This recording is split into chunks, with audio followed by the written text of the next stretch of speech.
बद्रीनाथ और केदारनाथ से जुड़ी भविष्यवाणी। भविष्य में गंगा नदी पुनः स्वर्ग चली जाएगी।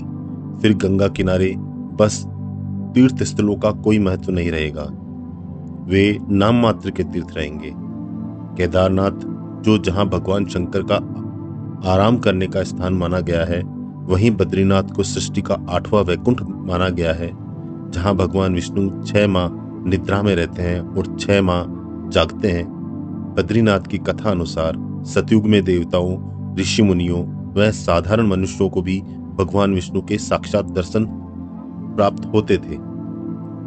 इसके बाद आया त्रेता युग। इस युग में भगवान सिर्फ देवताओं और ऋषियों को ही दर्शन देते थे, लेकिन द्वापर में भगवान विलीन ही हो गए। उनके स्थान पर एक विग्रह प्रकट हुआ। ऋषि मुनियों और मनुष्य को साधारण विग्रह से संतुष्ट होना पड़ा।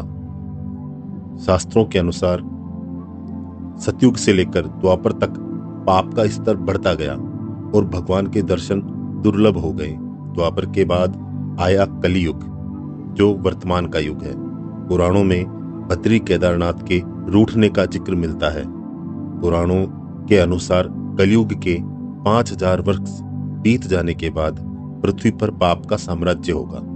कलियुग अपने चरम पर होगा। तब लोगों की आस्था लोभ, लालच और काम पर आधारित होगी। सच्चे भक्तों की कमी हो जाएगी। केदार घाटी में 2 पहाड़ है, नर और नारायण।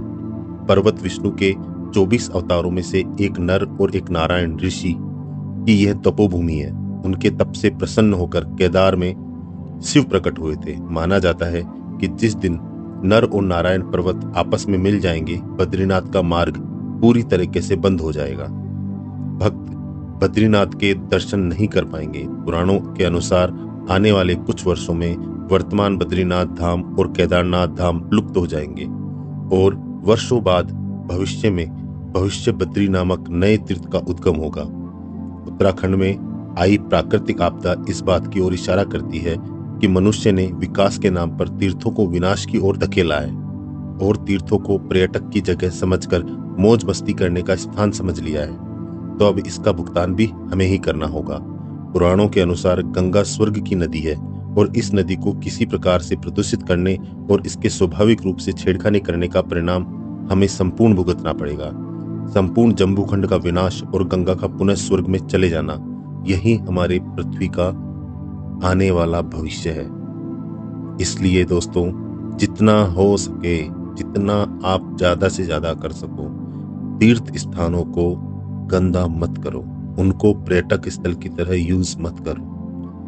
वो तीर्थ स्थान है, भगवान का स्थान है।